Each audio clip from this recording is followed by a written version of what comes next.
రసస్వరూపము. రసం అనగా ఆనందము, ఆనందానుభవము. ఆ ఆనందానుభవమైనటువంటి లీలయే రాసలీల. ఇది తెలుసుకోవాల్సింది. ఈ రాసలీల నిత్యం గోలోకంలో ఉంటుందిట. అంటే ఆ పరమాత్మానుభవం పొందుతున్న శుద్ధ జీవులు ఆ రాసలీలలో ప్రవేశిస్తారు. వాళ్ళని అందులో ప్రవేశింపజేసే శక్తి ఆ తల్లి అన్నారు ఇక్కడ. అందుకే రాధాదేవి రాసమండలానికి అధిష్టానము, రాసేశ్వరి అని మరొక పేరు ఆ తల్లికి. అయితే గోలోకంలో ఉంటుంది ఇది. అక్కడికి వెళ్ళగలిగే జీవులు అతి తక్కువ మంది. స్వర్గాది లోకాలకి వెళ్ళేవారే అతి తక్కువ. మరి అక్కడికి చేరేవాళ్ళంటే ఆ సంఖ్య అత్యంత అల్పమేనండి. ఎవరో కొద్దిమంది, ప్రకాశ్యతే కాపి పాత్రే అన్నట్లుగా అతి తక్కువ మంది వాళ్ళు. అలాంటి వాళ్ళు మాత్రమే ఆ రాసలీలలోకి ప్రవేశింపగలరు. అయితే అది కేవలం గోలోకం, సమస్త బ్రహ్మాండాలు కావల గోలోకంలో రాధాకృష్ణ తత్వం ప్రసరింపబడుతూ ఉన్నది. అది భూమి యందు దిగింది. ఒకసారి ఎక్కడ దిగిందయ్యా అంటే భూమి యందు బృందావనంలో దిగినది అన్నాడు ఇక్కడ. ఆ బృందావనంలో పరమాత్మ కృష్ణ రూపంగా అవతరించి ఈ రాసలీలని దర్శింపజేశాడు. అయితే అవతరించక ముందు లేదా అంటే ఆ గోలోకంలో ఉన్న శక్తి బృందావనంలో ప్రవేశింపజేసేట ఆయన అవతరించక ముందే. ఇది తెలుసుకోవాలి. ఆయన అవతారం పరిసమాప్తి చేసిన తర్వాత కూడా బృందావనంలో ఆ శక్తిని పెట్టాడు ఆయన. బృందావనం నిత్యలీలా భూమిక. ఇది తెలుసుకోవాల్సింది. నిత్య కింద అండర్లైన్ చేసుకోవాలి. నిత్యలీల ఎప్పుడో అప్పుడు జరిగిపోయిన లీల కాదు. సాధకుడైన వాడు నిరంతరం కృష్ణ కృష్ణ కృష్ణ అని తపించిపోతే, ఆ తపన వల్ల శుద్ధుడైపోతే రాధాదేవి వాడికి మహాభావ శరీరం మనకు ప్రత్యేక కోశం ఇస్తుందిట. ఎందుకంటే లోకాను అనుభవించడానికి మనకు పంచకోశాలు ఉన్నాయి, కానీ పరమాత్మను అనుభవించడానికి ఈ కోశాలు సరిపోవు. అది ఆ తల్లి దయ వల్ల మనకు మహాభావ కోశముని ఇస్తుందిట. అప్పుడు వాడు మాత్రమే కృష్ణ రసాన్ని పానం చేయగలిగిన వాడు. బయట రసం పానం చేయాలంటే ఈ నాలుగు సరిపోతుంది, కానీ కృష్ణ రసం పానం చేయడానికి మనకి ఇంకా సరి అయిన హృదయ కోసం రాలేదు. అది రావాలి అంటే తప్పించే వారికి తల్లి అనుగ్రహిస్తుంది. అటువంటి వారికి భూమి యందు బృందావనంలో ఇస్తున్నది ఆ తల్లి. కనుక బృందావనంలో బృందావనాధికారినిగా రాధాదేవి నిత్యము ఉంటుంది. మరి మామూలుగా వెళ్ళి చూస్తే కాశీక్షేత్రంలాగే అక్కడ కూడా మట్టి చిరాకు ఇవన్నీ కనబడతాయి. అలా చూసుకొందరు వచ్చేస్తారు అంతే. అది బాహ్యంగా అలాగే ఉంటాయి, కానీ పరమాత్మ బాహ్య వస్తువు కాదు కదా. చక్కగా అందంగా డెకరేట్ చేసి దుకాణంలో కూర్చోపెట్టే ఒక అద్భుతమైన వస్తువు కాదు కదా పరమాత్మ అంటే. ఇంద్రియాలకు అతీతమైన వాడు కనుకనే పరిసరాల సౌందర్యంలో పరమాత్మ గోచరించడు. నీ సాధనల లోతు వెళ్ళు, అది తెలుసుకోవాల్సింది. అది చెయ్యాలి అంటే ఇంట్లో చేసిన సాధన కాదు, బృందావనానికి వెళ్ళాలి. ఆ మట్టి వాసన తగలాలి, ఆ మట్టి ఒంటికి అంటాలి. అప్పుడు అర్థమవుతుంది రాధాదేవి అంటే. అందుకే బృందావనం వెళ్ళి చూడండి, అక్కడ రాధే రాధే తప్ప కృష్ణ కనబడదు ఒక్కడు కూడా. అసలు ఆ రాధాదేవి ఎవరు, ఎక్కడొచ్చారు అక్కడ? భాగవతం పైపైన చూస్తే రాధ కనబడదు, కొంచెం ఆలోచించేస్తే రాధ తప్ప మరొకటి కనబడదు. అది యోగ దృష్టితో చూడాలి అక్కడ రాధాతత్వం. అయితే మనకి ఇతర పురాణములు దేవీ భాగవతం చెప్తున్న విషయం ఇక్కడే చెప్తున్నాడు నారాయణుడు. శ్వేతవరాహ కల్పంలో కృష్ణుడు తన అవతారాన్ని వ్యక్తం చేస్తాడు బృందావనంలో. నిజానికి ఆయన పుట్టింది మధురలో, వెళ్ళింది గోకులానికి. కానీ అక్కడ స్వామి తల్లి చేత రోటికి కట్టబడ్డంత వరకు గోకులంలో ఉన్నాడు. తర్వాత మద్ది చెట్లను కూల్చివేసి వాళ్ళకు ముక్తినిచ్చిన తర్వాత బృందావనానికి ప్రవేశిస్తాడు వీళ్ళందరినీ తీసుకుని వెళ్ళి. అప్పుడు వీళ్ళందరికీ బృందావనంలో ప్రవేశించే అర్హత వచ్చిందట అన్నాళ్ళకి. వాళ్ళని తీసుకెళ్ళాడు బృందావనంలోకి. అందుకే బృందావనంలోకి అడుగు పెట్టడం అంత తేలిక కాదు. అక్కడికి వెళ్ళి తన నిత్యలీలను ప్రదర్శించాడు వారందరికీ కూడా. అందుకే స్వామి తన యొక్క నిత్యలీలతో ఆనందాన్ని కలిగించే భూమిక పేరు బృందావనం. ఏమిటయ్యా బృందావనం అంటే? మునీంద బృందావనం అంటారు పోతన గారు. భక్తులనే బృందమును రక్షించే చోటు అది. అది భక్తి దేవత యొక్క భూమిట. అందుకే బృందావనంకి వెళితే ఎంత జడుడికైనా ఎంతో కొంత భక్తి కలుగుతుంది.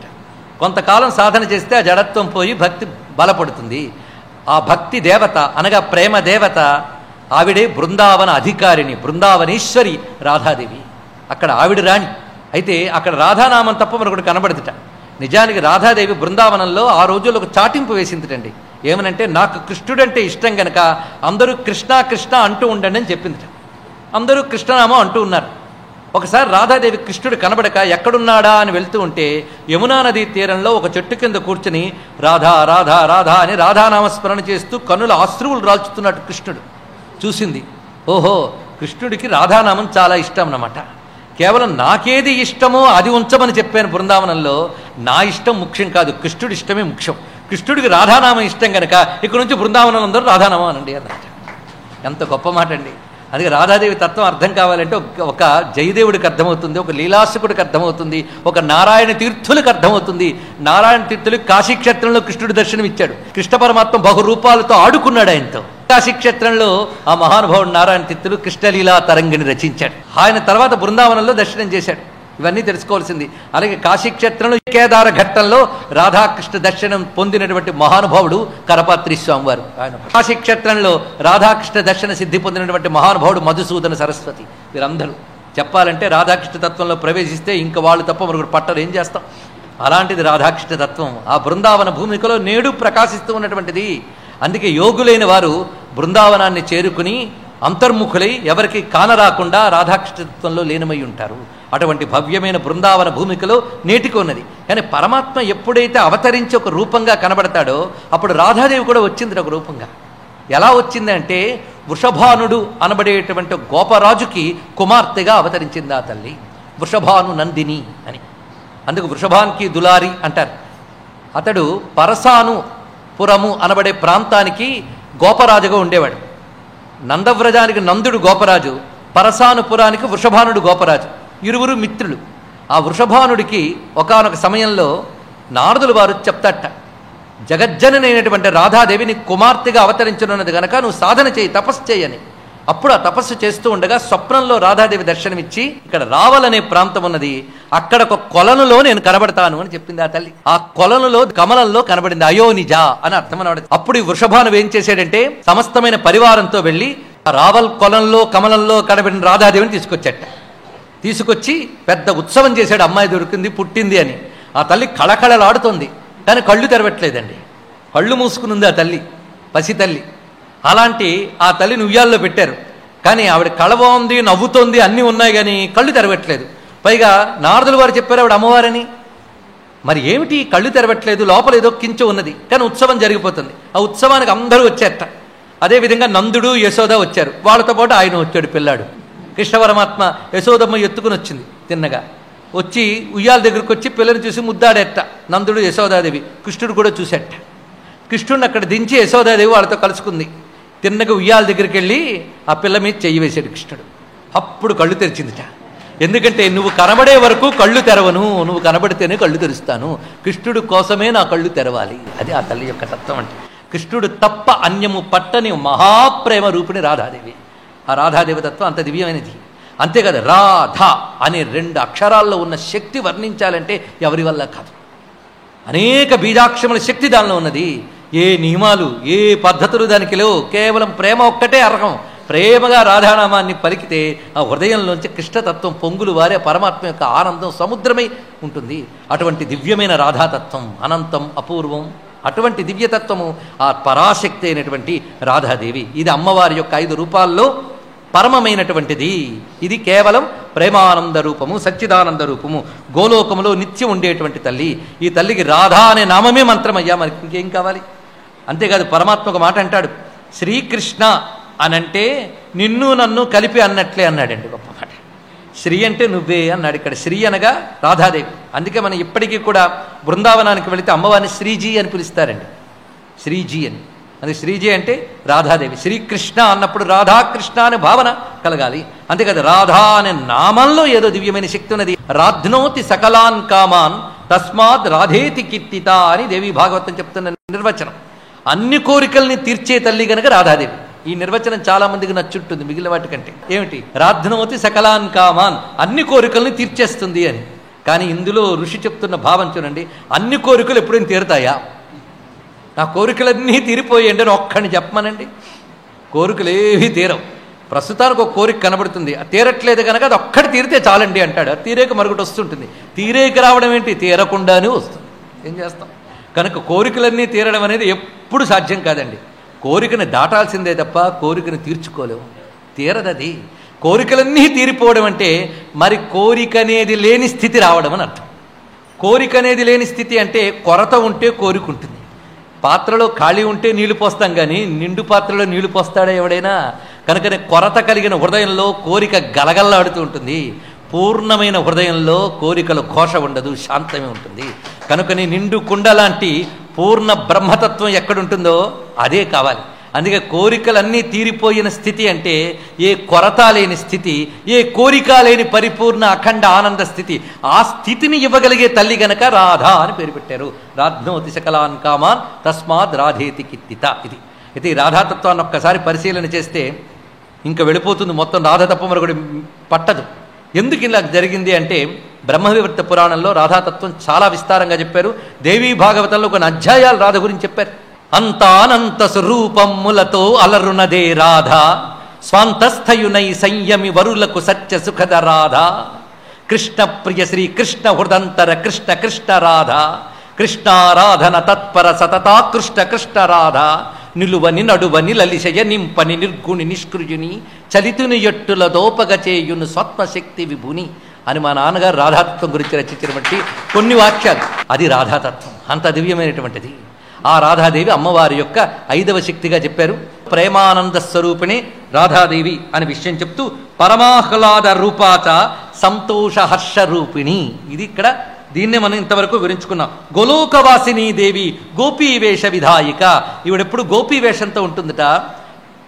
కృష్ణ భక్తులను గోపికలుగా మార్చేస్తుందట. గోపికలు కాకపోతే కృష్ణుడిని చేరలేదు. అంటే మందరం కూడా పాలకడవలు పట్టుకు తిరగాల. గోపి అంటే గోభిహి భక్తిరసం పిబతి ఇది గోపి అన్నారు. సర్వేంద్రియములతో భక్తిరస పానం చేసే జీవుడు గోపిక, అది గోపీ వేషం అంటే. భక్తుడి ఇంద్రియములన్నీ భగవద్రసం తప్ప మరొకటి ఆస్వాదించవు, అటువంటి స్థితి గోపీ స్థితి. గోలోకవాసిని దేవి గోపీ వేష విధాయిక, ఈవిడెప్పుడు గోపీ వేషంతో ఉంటుందట. కృష్ణ భక్తులను గోపికలుగా మార్చేస్తుందట. గోపికలు కాకపోతే కృష్ణుడిని చేరలేదు. అంటే మందరం కూడా పాలకడవలు పట్టుకు తిరగాల. గోపి అంటే గోభిహి భక్తిరసం పిబతి ఇది గోపి అన్నారు. సర్వేంద్రియములతో భక్తిరస పానం చేసే జీవుడు గోపిక, అది గోపీ వేషం అంటే. భక్తుడి ఇంద్రియములన్నీ భగవద్రసం తప్ప మరొకటి ఆస్వాదించవు, అటువంటి స్థితి గోపీ స్థితి. ఆ గోపీ స్థితి అంత తేలిక కాదు. నారదుడంతటి వాడు భక్తికి ఉదాహరణ చెప్పవయ్యా అంటే యథా బ్రజగోపికారం అన్నాడు, అంతేనండి, ఇంకోట్లేదు. అది ఒకప్పుడు నారదుల వారు బృందావనానికి ప్రవేశించారట. ప్రవేశించేటప్పుడు ఒక గోపిక ధ్యానంలో ఉందిట. ఏమిటమ్మా కృష్ణుడిని ధ్యానిస్తున్నావా అంటే కాదు కాదు, ఈ లోపల ఉన్న కృష్ణుడిని ఎలా బయటికి పంపాలా అని ప్రయత్నిస్తున్నాను అంటుంది. ఈ మాట ఆలోచిస్తే ఆశ్చర్యం వేస్తుంది. ఏమిటంటే ఏ పని చేయనివాడు, ఆఖరికి పాలు పితుకుతుంటే వాడే, చల్ల చిలుకుతుంటే వాడే, అనుక్షణం హృదయంలో వాడే. అందుకు వాడిని ఎలా బయటికి పంపాలా అని ధ్యానిస్తున్నాను. ఎవరిని ధ్యానిస్తున్నావు, ఎవరిని పంపాలంటున్నావు, ఎవరిని పంపాలో ధ్యానిస్తుంది. అంటే వాడిని పంపుతుందా అంటే వెంటనే నారద మహర్షి పాదాల మీద పడ్డాడు. తల్లి, ఎన్ని జన్మల యోగం చేస్తే నీలాంటి స్థితి వస్తుందమ్మా అన్నాడండి. అందుకు ఆ గోపికల పాద ధూళి కణాలికి నమస్కారం అంటాడు ఉద్ధవుడు. వందే నందవ్రజ స్త్రీణాం పాదరేణమభీక్ష్ణిస యాసాం హరికథోద్గీతం పునాతు భువనత్రయం. అటువంటి ఆ రాధాదేవికి ఒక్కసారి నమస్కారం చేసుకుని వృషభాను నందినిగా పుట్టినటువంటి ఆ తల్లి కృష్ణావతారంలో తన దివ్య తేజోమయమైన సూక్ష్మ రూపాన్ని దర్శింపజేసి ఒకానొక కార్తీక పూర్ణిమ నాడు ఆ కృష్ణుని చేపట్టినది. ఆ సమయంలో దేవతలు మాత్రమే ఉన్నారు, బృందావనంలోనే జరిగింది. అందుకే రాధాకృష్ణ సంబంధం లౌకికమైన దైహికమైన సంబంధం కాదది, అది అలౌకికము శాశ్వతమైనది. అందుకే రాధాకృష్ణ కళ్యాణానికి కర్త బ్రహ్మదేవుడు, అక్కడ పాల్గొన్న వాళ్ళు దేవతలు, అధ్యక్షురాలు బృందాదేవి, దానికి నిర్వాహకురాలు పౌర్ణమాసీదేవి. వీళ్ళ ఆధ్వర్యంలో ఆ తల్లికి బృందావనాధికారినిగా పట్టం కట్టేట్టు కృష్ణ పరమాత్మ తానే కిరీటం పెట్టి, ఎప్పుడంటే కార్తీక పూర్ణిమ నాడు. అందుకే రాధాదేవి ఆరాధనకి పుణ్యతిథి ఏంటి కార్తీక పూర్ణిమే. కార్తీక మాసం బృందావన వ్రతం, బృందావన రాధాకృష్ణ ఉపాసనకి యోగ్యమైన మాసం కార్తీక మాసం. అందులో కార్తీక పూర్ణిమ రాధాదేవి ఉపాసనకు ప్రధానమైనది. ఇది కథిత పంచమీదేవి సా రాధాచ ప్రకీర్తిత. ఇది 5వ దేవి. ఇక్కడతో 5 శక్తులు పూర్తయ్యే. దుర్గా, లక్ష్మి, సరస్వతి, గాయత్రి, రాధ. ఇవి పూర్ణ రూపములు, దేనికదే పూర్ణము. ఏది ఉపాసించినప్పటికీ కూడా అది ఇహాన్ని పరాన్ని కూడా రెండిట్టి ప్రసాదిస్తూ బ్రహ్మజ్ఞానాన్ని కూడా అందిస్తూ ఉన్నటువంటివి. కనుక పంచపూర్ణ రూపములు చెప్తూ అంశరూప కళారూప కళాంశాంశాంశ సంభవా ప్రకృతే ప్రతి విశ్వేషు దేవ్యశ్చ సర్వయోషిత. ఈ ప్రకృతి అయినటువంటి తల్లి పూర్ణ రూపములు 5 అయితే ఇక ప్రధానాంశ రూపములు, కళాంశ రూపములు, కళాంశాంశ రూపాలు చెప్తున్నాను విను అంటున్నాడు. ఇందులో ప్రధానాంశ రూపములు మొదలవుతున్నాయి. ప్రధానాంశ రూపముల్లో ప్రధానంగా ప్రథమంగా చెప్తున్న తల్లిని దర్శిద్దాం. ఇక్కడ మొదటిగా ప్రధానాంశ స్వరూపాయ సా గంగా భువన పావని. ప్రధానాంశ స్వరూపంలో మొట్టమొదటి తల్లి ఎవరంటే గంగాదేవి. ఆ తల్లి అమ్మవారి యొక్క ప్రధానాంశ స్వరూపము. దీన్ని అర్ధాంశ అని కూడా దేవీ భాగవతంలో చెప్పబడుతున్నది. అట్లాంటి స్వరూపం అంటే మనకు కనబడే అమ్మ. అమ్మ కనబడలేదు అంటున్నాం కానీ కనబడుతున్న గంగమ్మే జగదంబ, ఇది తెలుసుకోండి. సాక్షాత్ ద్రవ రూపంలో కనబడుతున్న లలితా మహాత్రిపుర సుందరియే గంగాదేవి. విష్ణు విగ్రహ సంభూత ద్రవరూప సనాతని, ఆవిడ విష్ణు విగ్రహంలోంచి వచ్చిందిరా. అందుకే రామకృష్ణ పరమహంస గొప్ప మాట చెప్తారు, గంగలో బిందు బిందుమే గోవింద్ అన్నాడు. ప్రతి బిందువు గోవిందుడే, ప్రతి బిందువు విష్ణువే అన్నాడు ఇక్కడ. అందుకే గంగంతా ఎవరయ్యా అంటే విష్ణు స్వరూపము, విష్ణువు యొక్క ద్రవరూపమే ఇదంతా కూడా. సనాతని ఇవిడి శాశ్వతమైన తల్లి. పాపి పాపేద్మదాహాయ జ్వలదగ్నిస్వరూపిణి. ఇదే విషయం కాశీఖండంలో శివుడు కూడా చెప్తాడు. గంగ నీరు అనుకుంటున్నారా మీరు? గంగ నీరు కాదయ్యా, నిప్పు అన్నాడు. గంగ నిప్పుట. ఎందుకంటే ఎలాంటి పాపాలనేటువంటి కట్టెలు తీసుకొచ్చినా తగలబెట్టగలిగే నిప్పు గంగాదేవి. అందుకే పాపి పాపేద్మ దాహాయ జ్వలదగ్నిస్వరూపిణి. ఇప్పటికీ మీరు పరిశీలిస్తే గంగ అగ్నిగర్భే. గంగలో వేడిమి ఉంది. మీరు భౌతికంగా చూసినా గంగలో వేడిమి ఉన్నది, ఆ లక్షణం ఉన్నది. అలాగే రోగహరణ శక్తి గంగలో ఉన్నది, క్రిమిహరణ శక్తి గంగలో ఉన్నది. ఎవరు ఎన్ని మాటలు చెప్పినా పైపైన చూస్తే గంగ చుట్టూ, గంగ లోపల కలుషం అండి. వాడు బుర్రలో కలుషం, గంగలో లేదు. గంగ ఎప్పుడు నిర్మలమే. మనం కలియు దోషం చేత కలికలుషం ఆక్రమించుకుపోయి ఇక్కడ మానవులు పశువుల్లో ప్రవర్తిస్తూ గంగని కలుషితం చేస్తున్నారు. కానీ గంగ ఎప్పుడు నిర్మలమే, ఆ కలుషం కాదు. ఇది తెలుసుకోవాల్సింది. ఆవిడ జలదగ్నిస్వరూపిణి, అటువంటి తల్లి. సుఖస్పర్శ స్నానపానై నిర్వాణ పదదాయిని. గంగ స్పర్శ చేతనే ఆనందం కలిగించగలదు. గంగాజల పానం కానీ గంగాజల స్నానం కానీ మోక్షానికి తీసుకువెళుతుంది. గోలోక స్థాన ప్రస్థాన సుఖసోపాన రూపిణి. భూమి నుంచి గోలోకానికి మెట్లు మించి నడిచి వెళ్ళిపోవచ్చిన గంగలో స్నానం చేసేవారు. పవిత్ర రూపా తీర్థానాం, తీర్థముల కల్లా పవిత్రమైనది. శంభుమౌళి జటామేరు ముక్తా పంక్తి స్వరూపిణి. స్వామి జటాజూటం పరమేశ్వరుడు ఉందిట. ఆ జటాజూటం పైనుంచి గంగ పడుతోంది. పైగా జటాజూటం అంటే చిన్నదా, పెద్ద జటాజూటం. ఆ జడలన్నీ బంధించాడు. జడలు బంధించినప్పుడు మెట్లులో ఉన్నాయట. పైనుంచి గంగ ఈ మెట్ల మించి కిందకి పడుతుందట. ఆ పడుతుండే ఎలా ఉన్నదంటే, మేడ పైకి ఎక్కి ఇన్ని ముత్యాలు కానీ కుమ్మరిస్తే ఆ మెట్ల మించి ఎలా జలజల రాలుతుందో, శివ జటాజూటం నుంచి అలా జలజల రాలుతుందట ఈ గంగ. ఎంత రమ్యమైన కవిత్వం చూపించాడు. అందుకే శంభుమౌళి జటామేరు ముక్తాపంక్తి స్వరూపిణి. అలాంటి గంగ ఎక్కడికొచ్చిందయ్యా అంటే చెప్తున్నాడు, తపస్సంపాదిని, తపస్సుల చేత సంపాదించబడింది. ఎక్కడ? భారతేషు తపస్వినాం. ఈ భారతదేశంలో తపస్సుల యొక్క తపస్సు వల్ల గంగ లభించింది. ఇంకో దేశంలో ప్రవహించవచ్చు కదా, లేదు, ఇక్కడే ప్రవహించింది. ఎందుకు? గంగని పొందడానికి యోగ్యత కలిగిన తపస్సులు ఈ దేశంలో ఉన్నారు గనక వారి తపస్సులకి సంతోషించి గంగ ప్రవహించింది. వారి తపస్సుల వల్ల వచ్చింది. మన పాపాల వల్ల పాడు చేస్తున్నాం పరిసరాలు. గంగ శాపం తగలకుండా ఉండాలంటే మన వల్ల కాలుష్యం లేకుండా ఉండాలి. ఆర్తితో చెప్తున్నాం. కానీ గంగని ఏనాడు కలుష దృష్టితో చూడకూడదు. గంగ యొక్క పవిత్రత ఎప్పుడూ దివ్యమైనది. ఎలా ఉన్నది అంటే చంద్రపద్మ క్షీరనిభా. చంద్రుని వలె తెల్లని పద్మం వలె పాల వలె తెల్లని కాంతితో ఉన్నది. శుద్ధ సత్వస్వరూపిణి, నిర్మల, నిరహంకార, సాధ్వి, నారాయణ ప్రియ. ఇది వివరించారు ఇక్కడ. అయితే ఈ భవ్యమైనటువంటి గంగాదేవి స్వరూపం గురించి మనం ఇప్పుడు చెప్పుకుంటున్న ప్రసిద్ధ దేవి భాగవతమే కాకుండా మరొక దేవి భాగవతం ఉందని చెప్పుకున్నాం. దాన్ని కొందరు ఉపపురాణం అనుకుంటారు. కానీ కొన్ని కోణాల్లో పరిశీలిస్తే అదే మహాపురాణం అనిపించింది. ఎందుకంటే తులనాత్మక పరిశీలన అంటారు, కంపారిటివ్ స్టడీ. పైగా వ్యాసుడు అష్టాదశ పురాణాలు రచించిన శైలి చూస్తే ఆ శైలి దానిలో బాగా కనబడుతుంది. అందులో లక్షణం అంతా కూడా చాలా చిత్రంగా ఉంటుంది. పైగా మనం ఈ రోజుల్లో గంగా శివుని యొక్క పత్నిగా భావించే కథలన్నీ అందులో కనబడుతున్నాయి చాలా విశేషంగా. పై గంగ యొక్క నిత్యపారాయణ యోగ్యమైన అష్టోత్తర శతనామ స్తోత్రం కానీ గంగ మహిమ కానీ ఆ భాగవతంలో చాలా విస్తారంగా ఉన్నది. అందులో చెప్పబడినది ఇందులో చెప్పబడింది కలబోసుకుని విస్తారంగా గంగ గురించి చెప్పుకుందాం. ప్రస్తుతానికి ప్రధానాంశ స్వరూపిణైన ప్రథమ రూపిణైన గంగాదేవికి నమస్కారం చేసుకుని రెండవ అంశస్వరూపం చెప్తున్నాడు. ప్రధానాంశ స్వరూపాల్లో రెండవది. వీటిని చూస్తూ ఉంటే అమ్మ ఎంత దయామయురాలు, మన కోసం ప్రత్యక్షంగా కనబడుతోంది అని. అమ్మ కనబడదంటామే, మరి కనబడుతోందయ్యా, ఇదే అమ్మని శాస్త్రం చెప్తోంది, మరి కనబడట్లేదు. ద్రవ రూపంలో కనబడుతోంది. అక్కడ మరొక రూపం చెప్తున్నారు. ఇక్కడ ప్రధానాంశ స్వరూపాచ తులసి విష్ణుకామిని. రెండవదైన ప్రధానాంశ రూపిణి తులసి. ఇది చాలా దివ్యం. ఈ దీని గురించి కూడా చెప్తూ గొప్ప మాట అన్నారు ఇక్కడ. ఈ తల్లి కూడా తపస్సంకల్ప పూజాది సంఘ సంపాదిని మునే. తపస్సులు పూజా సంకల్పముల యందు ఈ తులసి స్పర్శ చాలా అవసరము. తులసి లేని పూజ వ్యర్థమవుతున్న సుమ.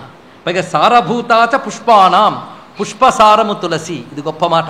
సర్వపుష్పముల సారము తులసి దళం. ఒక్క ఒక్క తులసీదళం వేస్తే భూమి యందున్న సమస్త కుసుమములు వేసిన పుణ్యం వస్తుందిట. అందుకు పుష్పసార అని దీనికి పేరు. ఇది పవిత్ర పుణ్యదా సదా దర్శన స్పర్శనాభ్యాంచ సజ్జో నిర్వాణదాయని. దర్శనం చేసినా స్పర్శనం చేసినా మోక్షదాయిని. కలవు కలుష శుష్కేద్భ దహనాయ అగ్నిరూపిణి. ఇది కూడా అగ్నిరూపిణి అన్నాడు ఇక్కడ, పాపములను దహింపజేసేది. పైగా ఈ తల్లిని సేవించితే సర్వతీర్థ సేవనమే అన్నారు ఇక్కడ. అదే యన్మూలే సర్వతీర్థాని అని చెప్పుకుంటున్నాం కదా తల్లికి. ఆ మూలంలో సర్వతీర్థములు ఉంటాయి, ఆకులు యందు సర్వదేవతలు ఉంటారు, ఆ పైభాగములు యందు. మొత్తానికి సర్వదేవతాత్మిక సర్వతీర్థాత్మిక అయినటువంటిది. పైగా యయా వినాచ విశ్వేషు సర్వం కర్మంచ నిష్ఫలం. తులసి లేకపోతే ఏ కర్మ చేసినా నిష్ఫలమే. అందుకే భారతీయుల ప్రతి ఇంట్లో తులసి ఎందుకుంటుంది అంటే, తులసి లేకుండా దేవపూజ చేసినా, పితృపూజ చేసినా, అతిథి సేవ చేసినా, ఏ ధర్మం చేసినా వ్యర్థం అవుతుంది. తులసి ఉంటే ఇవన్నీ సార్థకమవుతాయి, పరిపూర్ణమవుతాయి. మనం చేసిన కర్మల్లో ఏవైనా లోపాలుంటే తొలగించగలిగే శక్తి తులసికున్నది. స్నానం చేసిన వెంటనే తులసిని చూస్తే అది నిజమైన స్నానం అన్నాడు ఇక్కడ. తులసి దర్శన స్పర్శనములే పూర్ణ స్నానాన్ని ఇస్తాయి. తులసి ఉన్న ఇంట్లో కోటయందు పెట్టిన తులసి సాక్షాత్ మహాలక్ష్మిగా ఆరాధన చేయాలి. ఎప్పుడు తుంచడం మాత్రం కూడదు. ఎప్పుడైనా వెన్నులు తీయాలి అంటే ఇంట్లో మగవారి చేత, అది కూడా ఏకాదశి, ద్వాదశి, పూర్ణిమ, చతుర్దశి, అమావాస్యలు కాని రోజుల్లో, శుక్రవారం, మంగళవారం కాని రోజుల్లో వాళ్ళ చేత వెన్నులు తీయించాలి అభివృద్ధి కోసం తప్ప అందులో దళాలు తుంచరాదు. పూజకు కూడా తుంచరాదు, తీసుకోరాదు. పూజార్థం వేరే వేయాలి. వాటికి కూడా ఇందాక చెప్పిన నియమాల ప్రకారంగానే చేయాలి. స్త్రీలు ఏనాడు తులసిని తుంచరాదు. ఎందుకంటే మహాలక్ష్మి యొక్క రూపం అది, సాక్షాత్ మహాలక్ష్మి ఆవిడ. అందుకు తులసి అంత ప్రత్యేకమైనది, పవిత్రమైనది. ఆ విషయం ఆనాడు పురాణాలు చెప్పడమే కాదు, ఈనాడు ఆధునిక విజ్ఞానం కూడా తులసి యొక్క గొప్పతనాన్ని తెలుసుకుంటున్నది. చిత్రం ఏంటంటే ఆ తులసి కూడా భవ్యమైన భారతదేశంలో మహర్షుల తపస్సు వల్ల లభించింది. అది చెప్తున్నారు ఇక్కడ. ఈ భారతదేశం యొక్క గొప్పతనం చెప్తూ వివరిస్తున్నది ఇక్కడ. అందుకే కల్పవృక్ష స్వరూపాయ భారతే వృక్ష రూపిణి. భారతదేశంలో కల్పవృక్షం తులసి. ఈ తులసి ఆరాధన రాధాదేవి బృందావనంలో చేసింది అని కూడా కథ చెప్తుంది గర్గభాగవతం. అంతేకాదు తులసి ధ్యానము విధానము చాలా ఉన్నాయి. ఈ తులసి చామనచాయి కలిగి ఉంటుంది, చతుర్భుజములతో ప్రకాశిస్తుంటుంది, పద్మహస్తగా ఉంటుంది. మహాలక్ష్మి యొక్క మరొక రూపమే ఈ తల్లి. ఈ భావంతో తులసిని సేవించుకోవాలి. పైగా ఇంకో దేవి భాగవతం అన్నాం కదా, అందులో విశేషంగా తులసి గురించి ఇంకా చాలా అద్భుతమైన విషయాలు చెప్పారు. అందులో 3 వృక్షముల గురించి చెప్తారు. తులసి, బిల్వము, ఉసిరిక. ఈ 3 గురించి అక్కడ చెప్తారు. ఇదే సందర్భంలో ఆ ఘట్టం కూడా చెప్పుకోవచ్చు. మారేడు, తులసి, అమలకం అనగా ఉసిరిక. ఈ 3 ఎక్కడుంటాయో అది క్షేత్రం అని చెప్పారండి. చిత్రం ఏంటంటే ఆ దేవి భాగవతం సాక్షాత్ శివుడు నారదునికి చెప్పిన దేవి భాగవతం మొత్తం కూడా. అందులో ఈ 3 గురించి చెప్తాడు. మారేడు నా రూపము, తులసి విష్ణు రూపము, ఉసిరిక బ్రహ్మ రూపము. మేము 3 ఎక్కడుంటామో అదే క్షేత్రము అని చెప్తాడు ఇక్కడ. అందుకే ధాత్రి వృక్షము, బిల్వ వృక్షము, తులసి వృక్షము, ఈ 3 కూడా పవిత్రమైనవి అని వివరించారు. దేవతా వృక్షములు. అందుకు పవిత్రతనివ్వగలిగినది, కర్మలకి సార్థకత ఇవ్వగలిగినది తులసి. ఇంకా తులసి గురించి చెప్పడానికేమున్నది? మృతుడు అవ్వబోతూ ఉండగా తులసి కోట దగ్గర కానీ పెడితే వాడు పొందేది వైకుంఠమే, వాడు నరకానికి పోడు. అందుకే తులసి తీర్థం పోయిండే అనేది మనకి ఇప్పటికి కనబడుతున్నది. అంతెందుకు మృతుడైన వాడి దేహానికి తులసి స్పర్శ చేసినా సిద్ధి. అటువంటి తులసిని ఆ భావంతో ఎంత ఆరాధించుకోవాలి, కాపాడుకోవాలి. తులసి సన్నిధిలో చేసిన జపం 1,000,000 రెట్ల ఫలమిస్తున్నది. అందుకు తులసి అంత దివ్యమైన సుమా అని 2వది ప్రధానాంశ స్వరూపిణి తులసిని వివరించారు ఇక్కడ. 3వ ప్రధానాంశ స్వరూపము మనసా కశ్యపాత్మజ. ఈవిడ మానసాదేవి అని చెప్పబడుతుంది. కశ్యప ప్రజాపతి యొక్క కుమార్తె. ఈమె సాక్షాత్తు శివుని దగ్గర జ్ఞానోపదేశం పొందింది గనక శంకర ప్రియ శిష్యాచ మహాజ్ఞాన విశారద. నాగేశ్వరస్య అనంతస్య భగిని. ఈవిడ నాగదేవత. మానసాదేవి అంటే నాగదేవత, నాగశక్తులకి తల్లి ఈవిడ. అనంతుడు అనబడేటువంటి దేవతా నాగము ఉన్నది, అతడికి సోదరి. నాగపూజిత, నాగేశ్వరి, నాగమాత, సుందరి, నాగవాహన. పడగ ఎత్తి ఉన్నటువంటి పాము, ఆ పాముని వాహనంగా చేసుకుంటుంది ఈ తల్లి. నాగగణములంతా సేవిస్తూ ఉంటారు. నాగేంద్రగణ సంయుక్త, నాగభూషణ భూషిత, నాగేంద్ర వందిత సిద్ధ. ఈవిడ సిద్ధవనిత, సిద్ధశక్తి, యోగిని, యోగశక్తి, యోగిని, నాగశాయిని. తపస్వరూప, తపసాం ఫలదాత్రి, తపస్విని. ఈవిడ తపస్వరూపిణి, తపస్సులకి తపఫలాన్నిచ్చేటువంటి తల్లి. తపస్విని పూజిత భారతే. భారతదేశంలో పూజింపబడుతుంది అన్నారు. ఈ మానసాదేవి క్షేత్రం మనకి హరిద్వారులో ఉన్నది. మానసాదేవి అక్కడ ఈ తల్లి ఉపాసన అంతా ఉన్నది. మానసాదేవి ఉపాసన ప్రత్యేకించి చెప్తున్నారు. జరత్కారు మునికి పత్ని ఈవిడ. ఆస్తికుడనేటువంటి నాగమునికి తల్లి ఈవిడ. అందుకు ఈ తల్లిని ధ్యానించితే మనకి నాగుల యొక్క అనుగ్రహం లభిస్తున్నది. పైగా మంత్రాధిదేవత అని చెప్పారు. ఈ తల్లి మంత్రములను సిద్ధింపజేసేటువంటి శక్తి. సర్వమంత్రాధిదేవీ చ జ్వలంతి బ్రహ్మతేజస, బ్రహ్మతేజస్సుతో ప్రకాశించేటువంటిది. బ్రహ్మస్వరూప, బ్రహ్మస్వరూప అంటే వేదరూపిణి అని అర్థం.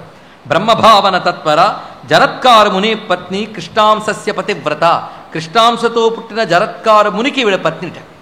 పైగా విష్ణు భక్తురాలు ఈ మానసాదేవి అని మానసాదేవి యొక్క ప్రాధాన్యాన్ని చెప్పారు. 3వ తల్లి ఈమె. ఇక 4వ తల్లిని వివరిస్తున్నారు.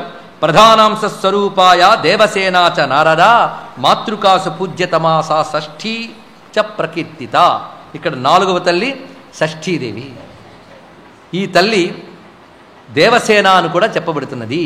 ప్రకృతి యొక్క షష్ఠాంశ అంటే 6వ భాగము అని చెప్పారు. ఇక్కడ భాగం అంటే ముక్కలు కాదండి, ఇక్కడ తెలుసుకోవాల్సింది స్వరూపం అని తెలుసుకోవాలి. ఇక్కడ అంశం అనగా స్వరూపము అని. 6వ స్వరూపం ఇది. లోకంలో శిశు సంరక్షణ శక్తి ఈ తల్లి షష్ఠీదేవి. పూర్వకాలంలో షష్ఠీదేవి ఆరాధన ఉండేది. ఇప్పుడు ప్రసూతి గృహాలు పద్ధతులు అన్నీ పోయేలండి. అప్పుడు వాళ్ళకి తెలుసు. బారసాల అని మనం చేస్తాం కానీ ఆ రోజు చేసేది షష్ఠీదేవి ఆరాధన. షష్ఠీదేవి ఆరాధన కానీ చేస్తే సత్సంతానం లభిస్తుంది, కలిగే సంతానం కాపాడబడుతున్నది. అందుకే ఎప్పుడు పిల్లల్ని కాపాడేటువంటి తల్లి. అందుకే శిశువు గర్భంలో పడిన దగ్గర నుంచి బయటకు వచ్చి 14వ ఏట వరకు అనేక గండాలు ఉంటాయట. ఈ గండాలన్నీ దాటించడానికి మాతృకాశక్తులు ఉంటాయి. ఈ మాతృకాశక్తులు ఉపాసన చేయాలి. ఈ మాతృకాశక్తులన్నింటికీ అధిష్టానంగా ఉంటే దేవసేన అని చెప్పబడుతున్నది. ఆ దేవసేన పతి సుబ్రహ్మణ్యుడు. ఈ దేవసేన శక్తి యొక్క స్వరూపమే అయినప్పుడు సుబ్రహ్మణ్యుడు శివుని యొక్క రూపమై వచ్చాడు. అందుకే ప్రతి మానవుడికి 14 ఏళ్ల వరకు వచ్చే గండాలన్నీ దాటాలి అంటే దేవసేనాపతి అయిన సుబ్రహ్మణ్య స్వామిని ఆరాధన చేయాలి. 14 ఏళ్ల తర్వాత 70 ఏళ్ల వరకు కొన్ని గండాలు ఉంటాయట. ఆ గండాలన్నీ దాటాలి అంటే ఏం చేయాలంటే శివుని ఉపాసన చేయాలని చెప్పారు భారతంలో మాట. మరి ఆ తర్వాత గండాలకి అంటే ఆ తర్వాత గండాలకి గ్రహాలు అక్కర్లేదన్నాడు. వాడు ముసలితనమే పెద్ద గండం చాలన్నాడు. అందుకు గ్రహ బాధలు ఇన్ని రకాలు ఉంటాయి. బాలగ్రహములు, ఆడ తర్వాత వివిధ వయస్సుల్లో వచ్చే గ్రహములు. గ్రహము అంటే పట్టి పీడించునవి అని అర్థం. అలా పట్టి పీడించే గ్రహములు బాలగ్రహములు, మాతృకా గ్రహములు ఉంటాయి. అంతేగాని పీడన శక్తులు కావండి. అవి పాపాత్మల్ని పీడిస్తాయి, పుణ్యాత్మల్ని రక్షిస్తాయి. శక్తులు అవి, మాతృకా శక్తులు. ఆ మాతృకల్లో దేవసేన ఇవి శిశు సంరక్షణి. ప్రసూతి గృహములందు ఈ తల్లి ఉంటుందిట. అందుకే ఈ తల్లి ఆరాధనతో శిశు సంరక్షణ అనేది చేయవచ్చు మనం. అందుకు షష్ఠీదేవి ఆరాధన చెప్తున్నారు ఇక్కడ. ఈ తల్లి అనుగ్రహం ఉంటేనే పుత్ర పౌత్రాది దాత్రీచ ధాత్రి త్రిజగతాం సతి. ప్రకృతి అంటే ప్రపంచాన్ని నడిపే తల్లి కదా. అందుకే మనం ప్రకృతి గురించి చెప్పుకుంటున్నాం. ప్రకృతిని నడపడానికి ఎన్ని రూపాలు ధరించిందో తల్లి చూడండి. అందుకే జీవులు బాల్యంలో రూపం ధరించడానికి, తర్వాత అది కాపాడబడ్డానికి ఈ తల్లే కారణం. స్థానే శిశూనాం, శిశు స్థానంలో ఎలా ఉంటుంది అంటే మన కంటికి కనబడకపోవచ్చు కానీ శిశువుల్ని సంరక్షించవలసిందిగా ప్రార్థిస్తే ఆ శిశువుల చుట్టూ ఆ తల్లి కాపాడుతుంటుందట. అప్పుడు ఆ రూపం ఎలా ఉంటుందంటే పరమా వృద్ధ రూపాచ యోగిని. అప్పుడు వృద్ధ రూపిణిగా ఉంటుందండి. సుబ్రహ్మణ్యుడి దగ్గర ఉన్నప్పుడు మాత్రం మంచి యవ్వనవతిగానే ప్రకాశిస్తుంది. 2 రూపాలతో ఉంటుంది. సుబ్రహ్మణ్యుడి పక్కన వల్లి దేవసేన అనే 2 రూపాలతో ఉంటుంది ఆ తల్లి. కానీ ఇక్కడ ప్రత్యేకించి శిశువుల్ని రక్షించేటప్పుడు వృద్ధ రూప. ఈ తల్లిని సంవత్సరంలో పుట్టిన తర్వాత వచ్చే సంవత్సరంలో ప్రతి నెల ఆరాధిస్తారు. ఒక్కొక్క నెల ఒక్కొక్క పూజ ఆ రోజుల్లో ఉండేది. అది షష్ఠీదేవి ఆరాధనే. అందుకే పూజ్యాచ సూతికాగారే పురా షష్ఠదినే శిశోహో. పిల్లవాడు పుట్టిన 6వ రోజు నుంచే ఈ తల్లి ఆరాధన ఉంటుంది. ఏకవింశతిమే చైవ పూజా కళ్యాణ హేతుకి. పిల్లవాడు పుట్టిన తర్వాత 21వ రోజున ఈ తల్లిని ఆరాధిస్తే పిల్లవాడికి ఆయుష్, ఆరోగ్యము, క్షేమము వృద్ధి జరుగుతుంది. ఈ తల్లిని మునులు ఋషులు కూడా ఉపాసన చేస్తారు. మునిభిర్నమితాచేష నిత్యకామాప్యతప్పర మాతృకాచ దయారూప శశ్వద్రక్షణకారిణి. ఇవిడ దయారూపింట, దయారూపం ఎప్పుడూ రక్షిస్తూ ఉంటుంది. ఈ తల్లి గురించి ఒక ప్రత్యేకమైన కథే మనకు కనబడుతుంది. ఎప్పుడు శిశువులు మరణిస్తూ ఉంటే దుఃఖిస్తాట ఒక రాజు. తన సంతానం మరణిస్తోంది, ఏడుస్తాడు. అప్పుడు జగన్మాతకి దయ పుట్టి ఆ దేవసేన సాక్షాత్కరించి మరణించిన శిశువులందరినీ బ్రతికించి తెస్తుందట. అటువంటి దయారూపిణి ఈ తల్లి శిశువుల్ని రక్షించేటప్పుడు ఎలా ఉంటుందంటే జలే స్థలే చ అంతరిక్షే శిశూనాం సద్మగోచరే. ఆ శిశువులు ఉన్న చోట్లలో జలమునందు, స్థలమునందు, అంతరిక్షమునందు ఈ తల్లి ఉండి కాపాడుతుంటుంది. అటువంటి షష్ఠీదేవికి నమస్కారం చేసుకుందాం. చిత్రం ఏంటంటే నారాయణుడు ఈ ప్రకృతి రూపాలు శ్రద్ధగా వింటూ ఉంటే అన్ని రూపాలతో ప్రకృతి ఆ విన్నవాణ్ణి కాపాడుతుందని చెప్పాడు. ఇప్పుడు 5వ రూపాన్ని చూపిస్తున్నాడు. ప్రధానాంశ స్వరూపాచ దేవి మంగళ చండిక. ఐదవ రూపం మంగళచండీదేవి. అయితే చిత్రం ఏంటంటే, మీరు దేవీ భాగవతంలో చూసే సర్వదేవతలు కాశీక్షేత్రంలో ఉన్నారండి. మంగళచండి ఎక్కడున్నదో చాలామందికి తెలుసు కదా, పంచగంగా ఘాటుకు పైన కనిపిస్తుంది మంగళచండి. మంగళచండిక ప్రకృతిర్ముఖ సంభూత సర్వమంగళదా సదా సృష్టౌ మంగళ రూపాత సంహారే కోపరూపిణి. ఇవిడ మంగళ చండి అని ఎందుకు వచ్చింది? చండి అంటే కోపరూపం, మంగళ అంటే శుభాలను కలిగించేది. ఆవిడ సృష్టి స్థితులు చేసేటప్పుడు సృష్టి స్థితుల్లో మంగళంగా ఉంటుంది, లయంలో చండంగా ఉంటుందిట. అలాగే ధర్మము పుణ్యము ఉన్న చోట మంగళంగా ఉంటుంది, అధర్మము పాపము ఉన్నప్పుడు చండిగా ఉంటుంది. రెండు ఆ తల్లి రూపములే. అందుకే మంగళ చండి అని చెప్పబడుతున్నది. ఆ మంగళ చండిని ఎలా పూజించారంటే, ప్రతి మంగళవారేషు ప్రతి విశ్వేషు పూజిత. ప్రతి మంగళవారం మంగళ చండిని పూజించాలి. అంటే అమ్మవారే మంగళవారం మంగళ చండిగా ఆరాధింపబడుతున్నది. ఈ తల్లి ఆరాధన చేస్తే పుత్ర పౌత్ర ధనేశ్వర్య యశో మంగళదాయిని పరితుష్టా సర్వవాంఛా ప్రదాత్రి, అన్ని కోరికలు తీర్చుతుంది. ముఖ్యంగా స్త్రీలు పూజించవలసిన దేవత ఈ తల్లి. ఆ స్త్రీలకు అన్ని మంగళములు కలిగించేటువంటి తల్లి. ఈ తల్లికి గాని కోపం వస్తే సమస్త విశ్వాన్ని క్షణంలో నమిలేయగలుగుతాడు. అటువంటిది రుష్టా క్షణేన సంహర్తుం శక్తా విశ్వం మహేశ్వరి. ఇది తల్లి యొక్క ఐదవ రూపంగా చూపిస్తున్నారు. ఇక ఆరవ రూపంలో ప్రవేశిస్తున్న అమ్మవారిది ప్రధానాంశ స్వరూప సా కాళీ కమలలోచన. అమ్మవారు కాళి. ఈ కాళి మహాకాళి వేరు, ఈ కాళి వేరు. మహాకాళి ఆద్యాశక్తి. ఈ కాళి ఎవరంటే, దుర్గా లలాట సంభూత రణే శుంభనిశుంభయో. శుంభనిశుంభుల్ని సంహారం చేయడానికి ఆ దుర్గ విజృంభించినప్పుడు అమ్మవారి యొక్క కనుబొమల ముడిలోంచి పుట్టిందిట. కనుబొమల ముడి అంటే ఆజ్ఞాశక్తి అండి. ఆజ్ఞాచక్ర స్థానం అంటే జగత్తుని ఆజ్ఞలో పెట్టేటటువంటి, అదుపాజ్ఞల్లో పెట్టగలిగే శక్తి అని అర్థం. అక్కడి నుంచి పుట్టింది ఈ తల్లి. ఈ తల్లి ఆ చండముండులిద్దరినీ సంహరించినటువంటి మహాతల్లి. ఈ కాళి చండముండ సంహారం చేయడం వల్లనే చాముండా అని చెప్పబడుతున్నది ఈ కాళీదేవి. దుర్గార్ధాంశ స్వరూపాసా గుణేన తేజసా సమ. దుర్గాదేవి యొక్క అర్ధాంశ అయినటువంటి తల్లి గుణంలోనూ తేజస్సులోనూ ఆ దుర్గాదేవితో సమానమే. ఈ శరీరం ఎలా ఉంటుందంటే, తల్లి చూడ్డానికి నల్లగా కనబడ్డా కాంతి మాత్రము కోటి సూర్య సమాజుష్ట పుష్టజాజ్వల్య విగ్రహ. కోటి సూర్యులతో సమానమైన ప్రకాశమాన కాంతిని వెజ్జల్లుతూ నీలమైన కాంతులతో శరీరం కలిగి ఉంటుంది ఈ తల్లి. ప్రధాన సర్వశక్తినాం బలా బలవతి పర. ఈవిడ బలస్వరూపిణి, బలానికి సంబంధించినటువంటి దేవత ఈ తల్లి. ప్రధాన శక్తి, సర్వసిద్ధిప్రద, పరమా యోగ రూపిణి. యోగ సాధన చేసేవారికి ఈ తల్లి ఆ యోగ సిద్ధుల్ని కలిగించేటువంటిది. ఈ తల్లి కృష్ణ భక్త, కృష్ణ తుల్య, కృష్ణుడితో సమానమే.